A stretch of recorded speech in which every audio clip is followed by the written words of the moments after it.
264 BC, the middle of the Mediterranean.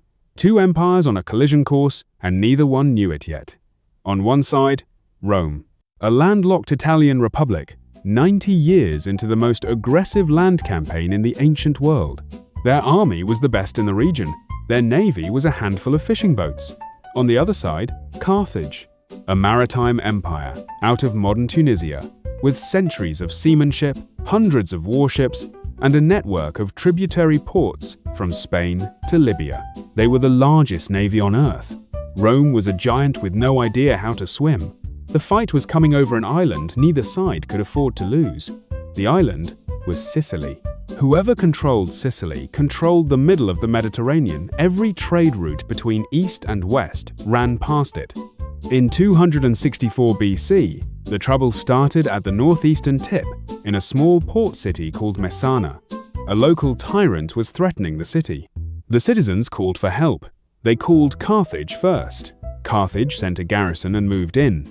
Then the citizens got nervous about the garrison and called Rome. Rome had a choice. Say no, leave Sicily to Carthage, keep consolidating Italy. Or, say yes, commit to defending Messana against both Syracuse and Carthage, in a war they had no idea how to fight. They said yes. In hindsight, one of the most consequential decisions in Western history. By sending that first expeditionary force, Rome had committed to a war it didn't know how to fight. The First Punic War would last 23 years. Rome's problem was brutally simple. The standard warship of the Mediterranean was the quinquereme, a 5-banked rowing vessel, 40 meters long, crew of 300, capable of 9 knots under oar. Carthage had hundreds of them. Rome had effectively 0. Roman shipwrights could build riverboats and fishing vessels. They had never built a warship at sea scale, so Rome did something nobody had tried before. A Carthaginian quinquereme ran aground on the Italian coast in a minor skirmish. The Romans pulled it apart, measured every timber, and used it as a template. Then they ordered 120 copies, mass-produced, from one captured ship in 2 years. The rowers were a different problem. You can't teach someone to row a quinquereme on dry land. The synchronization, the timing, the way the oars enter and leave the water together, that takes months at sea. Rome didn't have months, so they did the unthinkable. They built practice benches on the docks at Ostia, set up in formation to mimic the real rowing deck, and had the crews practice the stroke on land. 6 weeks. Whether the on-land training actually worked is something historians still argue about. Probably it was only adequate, not good. But Rome didn't need good rowers in 260 BC. They needed a fleet that could put to sea before Carthage figured out how to use Sicily to attack the Italian coast. The fleet sailed in 260 BC, 4 years after the war started.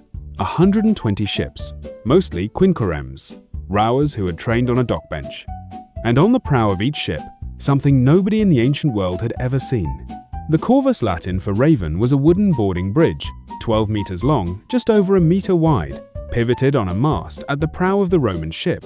At the far end, a heavy iron spike shaped like a bird's beak. The whole thing raised and lowered with ropes and pulleys. The way it worked, a Roman ship would row up alongside a Carthaginian vessel. At the last moment before contact, the crew swung the Corvus out and dropped it onto the enemy deck. The iron spike punched through the planks and bit into the wood, locking the two ships together.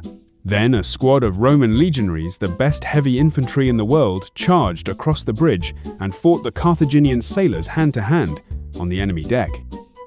It was a hack, a workaround, a way for a power with 0 naval tradition to negate centuries of naval skill. The Roman doctrine was built around disciplined infantry fighting in close formation on land.